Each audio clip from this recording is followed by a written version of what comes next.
Boa tarde. Começa agora o Conexões dessa quinta-feira, 20 de novembro. E hoje, Dia da Consciência Negra, vamos falar sobre subrepresentatividade da população negra na política. Também temos informações sobre os efeitos negativos do uso de cigarros eletrônicos.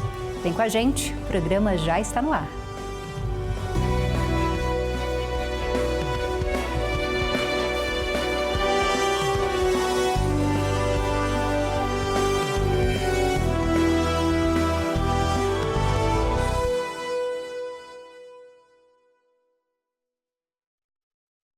Seja bem-vindo, você que nos assiste pela TV UFG ou pelo nosso canal no YouTube. Eu sou a Camila Maia, uma mulher de pele clara, com cabelos e olhos castanhos. À minha esquerda está o professor Diego Barbosa, que faz a interpretação para Libras no estúdio e se descreve como um homem de pele clara, com cabelos e olhos castanhos e barba cheia. Bom, atrás de nós está o cenário, em tom de azul claro, cinza e vermelho. Também há uma tela bem no centro, com o nome do Conexões. A gente começa te atualizando sobre informações nacionais. A Black Friday está aí e com ela vem um aumento nas fraudes virtuais. Quem está interessado nas promoções deve ficar atento. Detalhes pequenos podem significar que você está caindo em um golpe. O mais comum deles é o da letra trocada. Sites que parecem ter o nome correto, mas têm uma letra fora do lugar. Um detalhe que acaba passando batido. Especialistas alertam: acesse lojas apenas por buscadores confiáveis e não clique em links recebidos por mensagens, e-mails ou anúncios suspeitos. E verifique se o endereço do site é oficial. Desconfie se ele pedir uma senha sem motivo. Prefira métodos de pagamento seguros, como cartões de crédito. Também é importante pesquisar os preços. Muitas lojas fazem falsas promoções, aumentam os valores semanas antes e quando diminuem, eles acabam saindo pela mesma coisa. Bom, e agora sobre saúde, o número de homens com câncer, com até 49 anos que são atendidos para tratar câncer de próstata no Brasil aumentou 32%. Esses dados são do Ministério da Saúde, que analisou o período entre 2020 e 2024. Foram realizadas mais de 5.000 assistências a esses homens.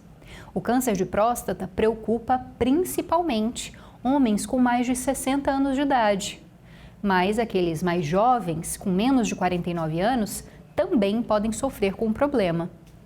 Quando diagnosticada precocemente, a doença tem 90% de chance de cura. Nas fases iniciais, o câncer de próstata é assintomático, mas em estágios mais avançados, a doença pode causar dificuldades e dores na pelve, quadris e nas costas. Bom, para encerrar o nosso giro de notícias, uma informação sobre meio ambiente. O Pantanal perdeu 75% de área permanentemente alagada na última década. Em 2024, registrou a maior seca nos últimos 40 anos. Pastagem, aquicultura e mineração contribuem para esse cenário, tomando 15% do bioma. A urbanização, a mineração e a silvicultura também entram nessa lista. A perda chega a 2 milhões de hectares. Esses dados são do MAP Biomas, que ressalta que o Pantanal, o Cerrado e a Amazônia estão interligados, ou seja, tanto a distribuição quanto a recuperação de um ou de outro afeta todos eles.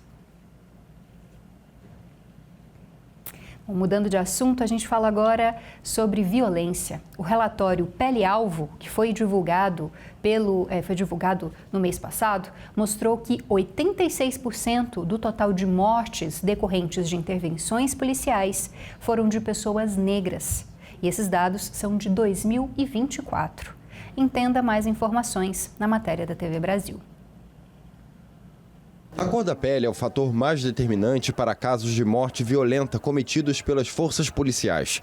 Essa é a conclusão da pesquisa Pele Alvo, da Rede de Observatórios de Segurança, que se dedica a acompanhar políticas públicas e fenômenos de violência e criminalidade. Foram analisados dados de 9 estados: Amazonas, Bahia, Ceará, Maranhão, Pará, Pernambuco, Piauí, Rio de Janeiro e São Paulo. Todos os episódios estudados ocorreram no ano passado. A cada 24 horas, 11 pessoas foram mortas pela polícia nos estados pesquisados. Negros têm 4 vezes mais chances de serem mortos pela polícia do que pessoas brancas. Mais da metade das vítimas é composta por jovens entre 18 e 29 anos. A Bahia foi classificada como o estado com a polícia mais letal do Brasil. 1.556 mortes foram provocadas pela ação da polícia baiana no ano passado. Na Bahia, pessoas negras têm 6 vezes mais chances de serem mortas pelas forças de segurança. São Paulo teve o maior aumento no número de mortes de um ano para o outro. Em 2024, os casos aumentaram em mais de 59%. A gente não pode ignorar a conjuntura política do Estado. São governos que precisam ou se reeleger ou reeleger seus candidatos. Então, com certeza uma coisa está atrelada à outra. Para enfrentamento ao racismo institucional, o estudo recomenda o uso de tecnologia, transparência de dados, investimentos na saúde mental e na formação do policial, responsabilização por abusos, além de um planejamento com metas para a redução da letalidade. Bom, e após 10 anos de lutas históricas de movimentos negros pela equidade racial nos cargos políticos, a representatividade de pessoas negras nos poderes legislativo e executivo ainda registra avanços limitados no Brasil. Em 2016, a população negra ocupava 42% das cadeiras no legislativo e 29% no executivo municipal. Nas eleições de 2022, esses percentuais chegaram a 45% e a 33%, respectivamente.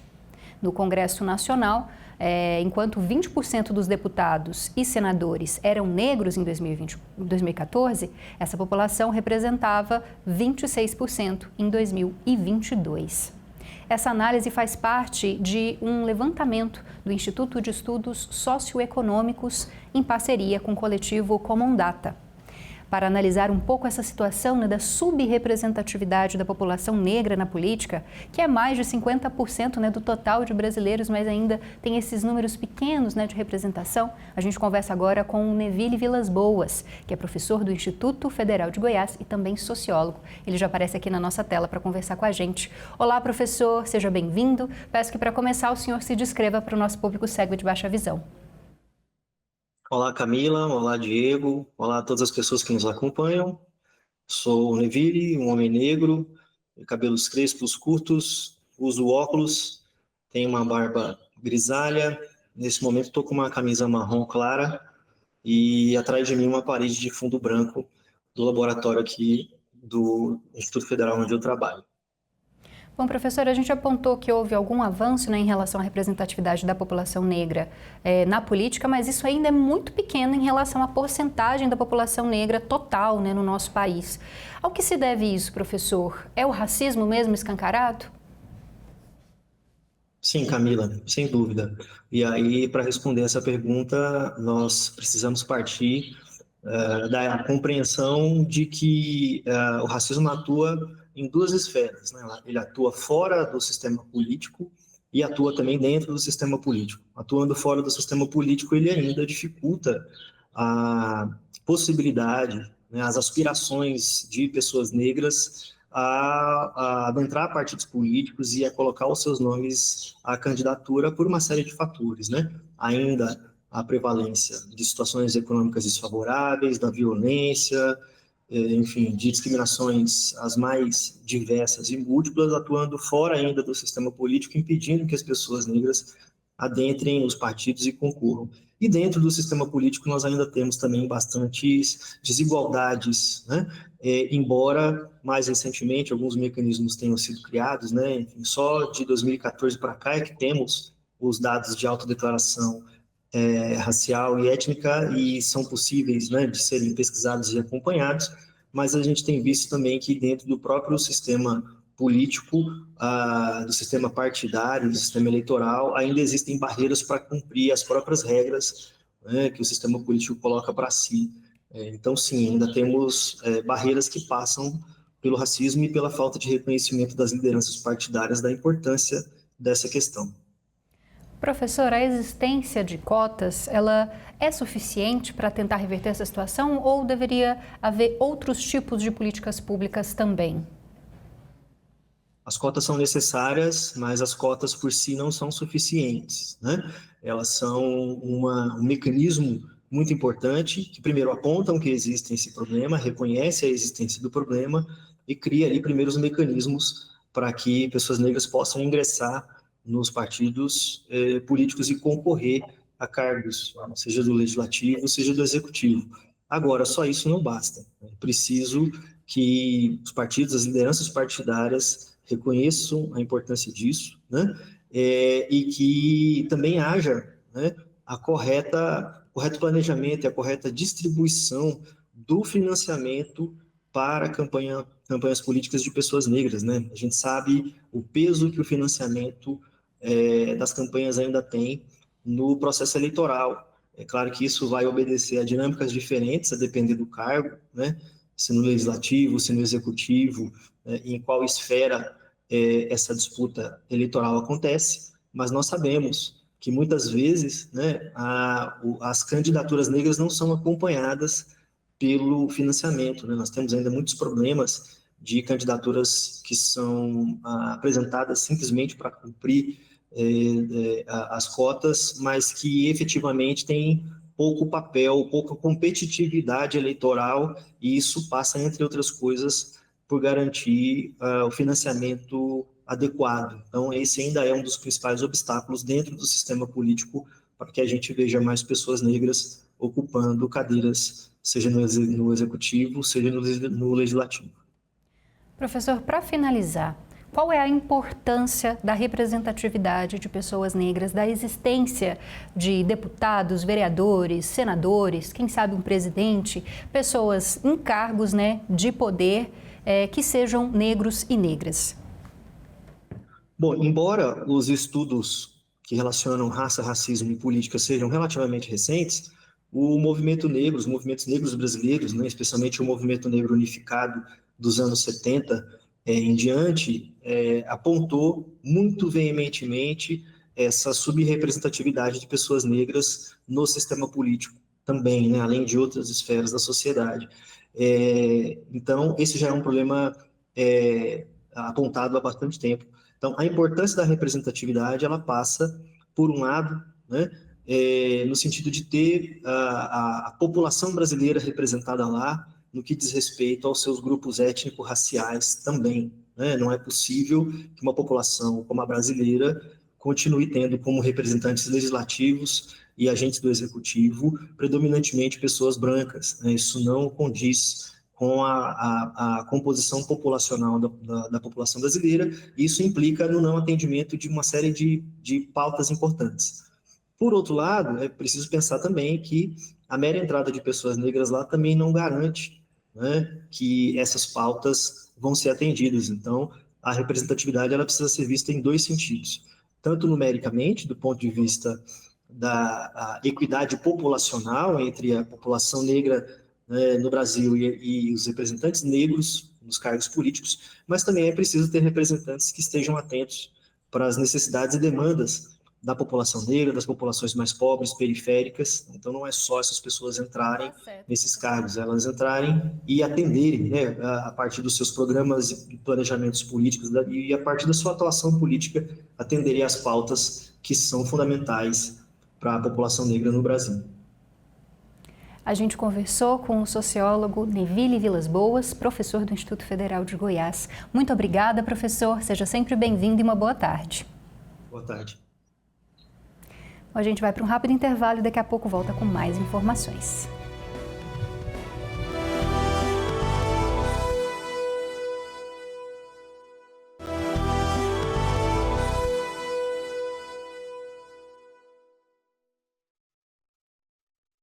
Estamos de volta com conexões desse feriado.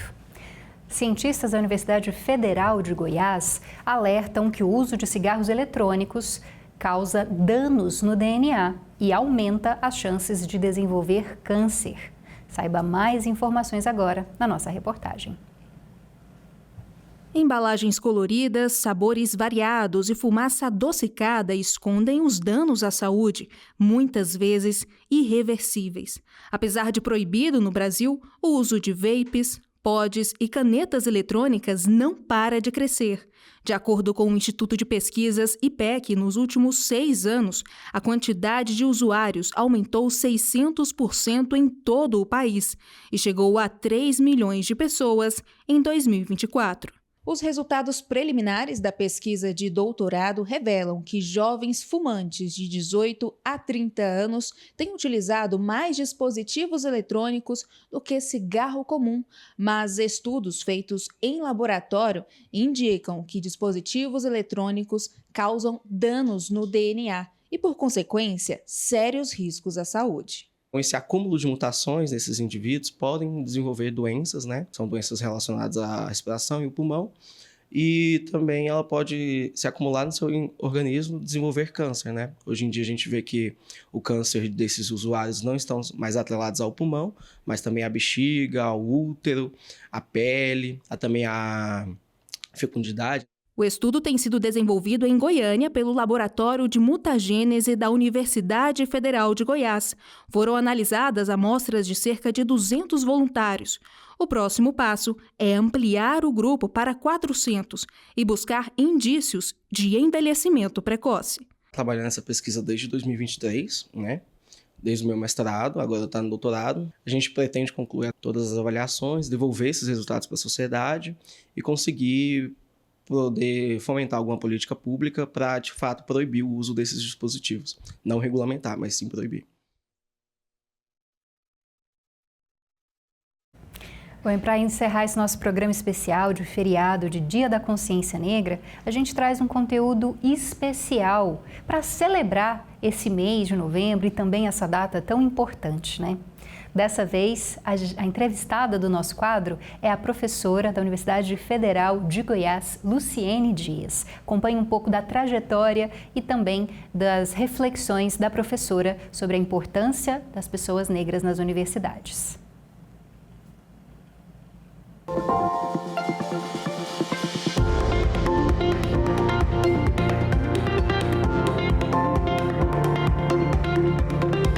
Eu sou de uma geração que na universidade, porque quando você fala formação eu estou pensando desde a graduação, né? Eu sou de uma geração que não contou com referências na sua formação. Então eu venho de uma base formativa muito fundamentada no modelo branco e eurocentrado. Minhas referências são essas. Só que quando eu continuo a estudar, eu vou aprendendo, eu vou conhecendo as pessoas. Já no mestrado, eu tive uma interlocutora de campo muito importante para mim, que é a dona Raimunda Gomes da Silva, quebradeira de coco Babaçu da região do Bico do Papagaio, que foi minha interlocutora de campo durante a minha formação. Por ela, pela dona Raimunda, por exemplo, eu aprendi conceitos básicos de sustentabilidade que estão na contramão do que a academia entende por sustentabilidade. O grande desafio de qualquer pessoa negra no Brasil é tentar perceber a sua vida de uma forma em que a negritude não chegue antes. A trajetória, o caminho de qualquer pessoa negra no Brasil, porque o racismo praticado no Brasil, entender como opera o racismo no Brasil é muito difícil, mas o racismo praticado no Brasil é um racismo de estampa, né? Se é um racismo fenotípico, a negritude ela chega antes. Quando eu chego no elevador do prédio onde eu moro, por exemplo, né? Eu não chego como uma doutora em antropologia, eu chego como uma mulher negra. E as reações sobre esse corpo é a partir dessa fenotipia. Dia da Consciência Negra é um dia que tem 2 significados muito importantes, um reflexivo e outro prospectivo. Por que reflexivo? Porque o dia 20 de novembro é um dia da gente fazer reverência a Teresa de Benguela, por exemplo. que é uma heroína nacional que poucas pessoas conhecem. Poucas pessoas sabem que o 20 de novembro é uma referência a essa mulher, Teresa de Benguela.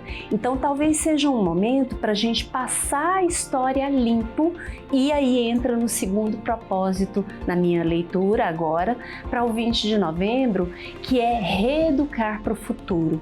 É um dia de reflexão, é um dia de mobilização, é um dia de você se perceber enquanto sujeito negro, enquanto sujeito de direito.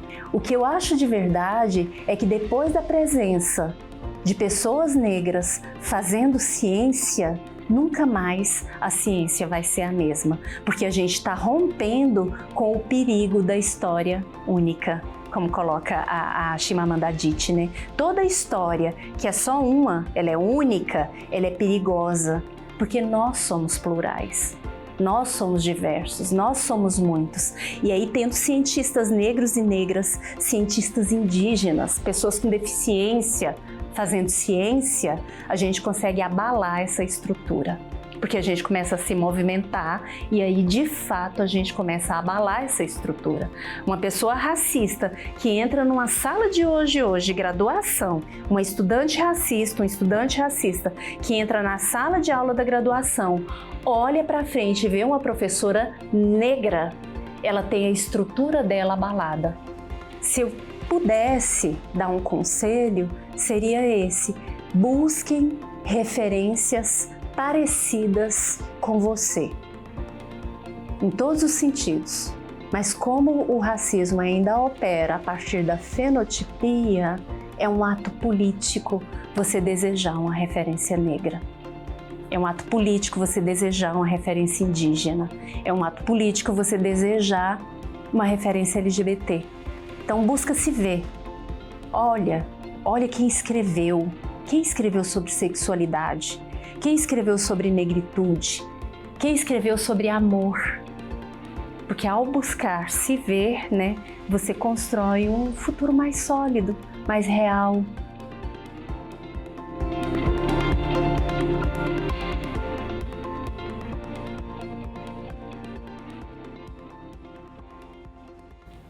E é assim que a gente termina o Conexões de hoje. Eu e o professor Diego ficamos por aqui. Muito obrigada pela sua companhia e pela sua audiência. Bom feriado, né? Restinho de feriado para você e até amanhã, meio-dia. Tchau, tchau.